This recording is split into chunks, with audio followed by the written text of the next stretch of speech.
Dear Atmas, I am Atmeshwaran from Atmeshwara Temple, Tiruvattriyur, Chennai, Tamil Nadu, India.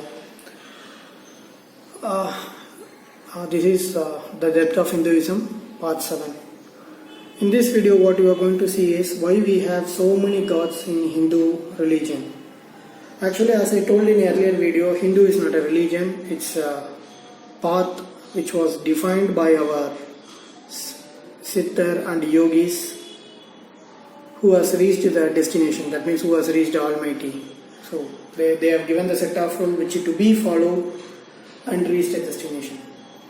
So now coming to the point, like why Hindu religion has so many gods.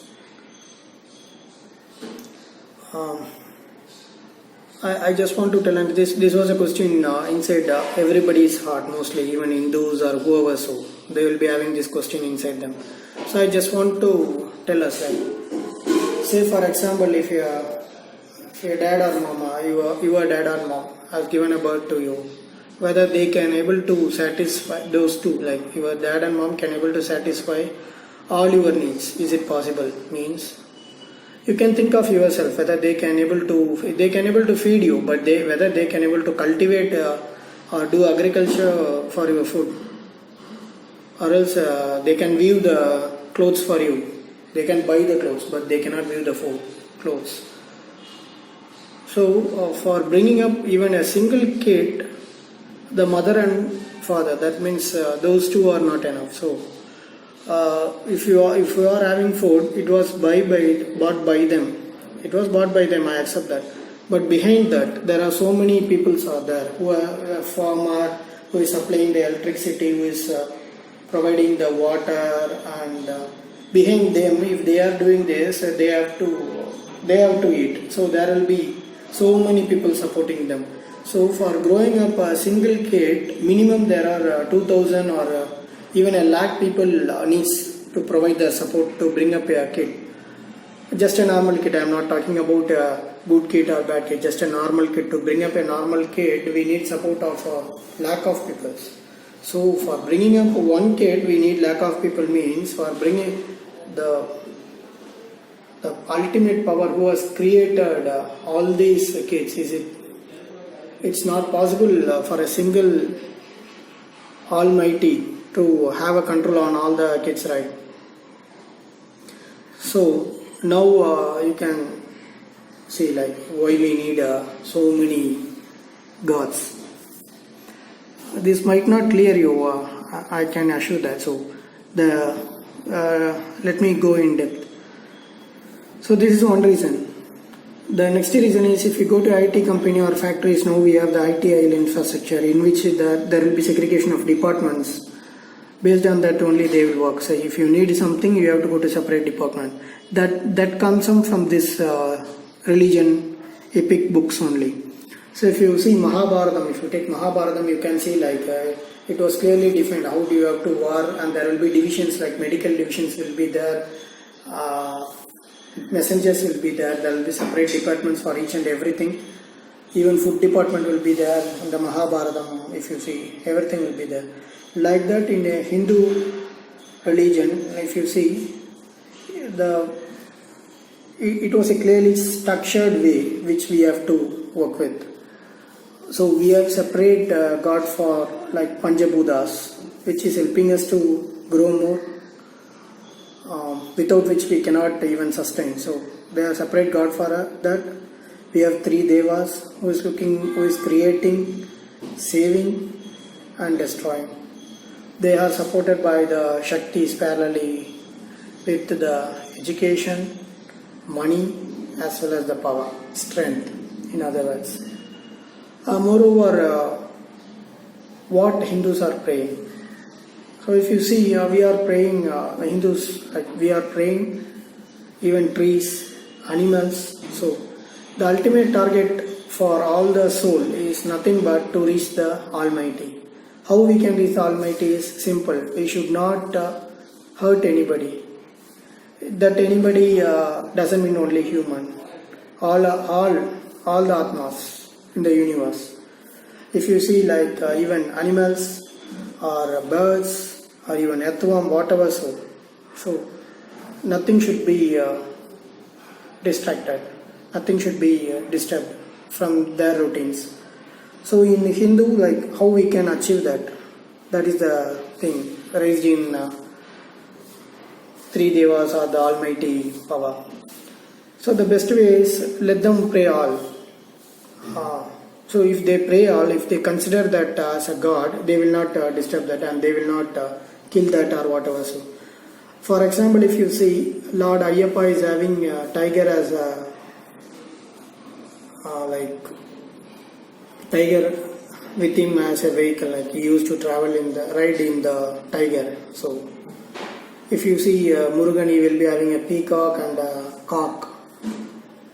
If you see Vinayagar is having the rat with him. So rat is the smallest animal and he is having an elephant face. Elephant is the very biggest animal in this world now.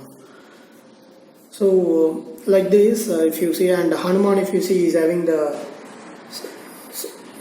face of monkey and has a tail as well. So if you see, if people started working up all these gods, so even eventually if they see a elephant, they used to pray. They have to pray because they have a god in that structure. If they say saw a monkey, they will not hurt them. They will start praying them, or they will try to give food for it. So by this way we will achieve the final destination, that means Almighty. In Tamil we can say like Mukti.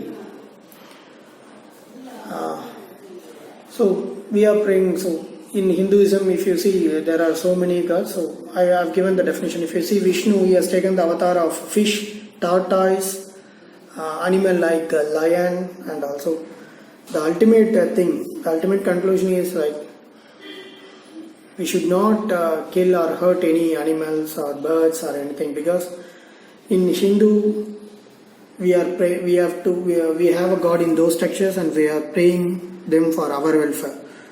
So if you have to reach the Almighty, then that is the only way, which was structured and given by our Siddhas and Yogis.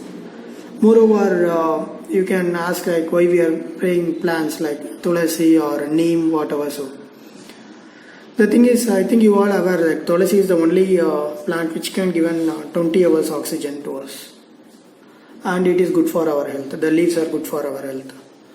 Why should not we pray them? Because it is helping us. We should not forget whoever helped us. That is humanity. What is humanity? Is in a single word we can say like humanity is nothing but we should not disturb others one, which we have seen in last statement. And the second point is whoever helps us, we should not forget that. So in Hindu religion, if you see, even a tree, neem, is helping us by killing the viruses or what germs or whatever. So and Tulasi is giving good oxygen to us, and it's a good medicine. Even neem is a good medicine. And if you see the Vilvam leaf, that is also a good medicine to us, which we used for Lord Shiva, and Tulasi is for Vishnu, and neem is for Shakti, that means Parvati.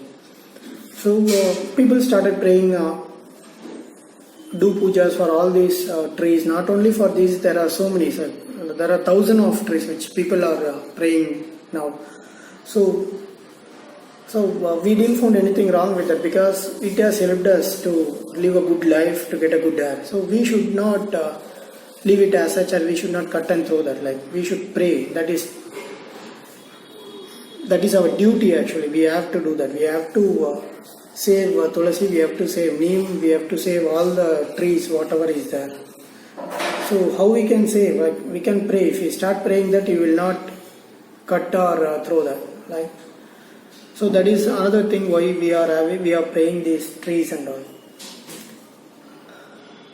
So hope this clears much of your doubt. So it's just a thing. If you reach the Almighty, as per our yogis and siddhas, we should not disturb anybody. We should not forget the good things done by others to us. These others, not only humans, it is trees, birds, or whatever. So we should respect them. If we started praying them, we will not disturb them, and we will reach the Almighty very soon and very easily.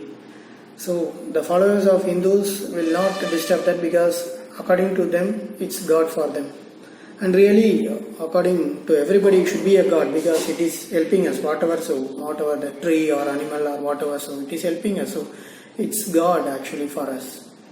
If you have any commands or any queries, you can put in the comments. We are ready to reply. If you have your relations or else your neighbors want to view such videos about Hindus or Hindu culture, you can forward this channel link to them. Thanks, cheers, bye. Om Namah Shivaya. Shiva Shiva Shiva. Om Atmeshwaraya Namaha.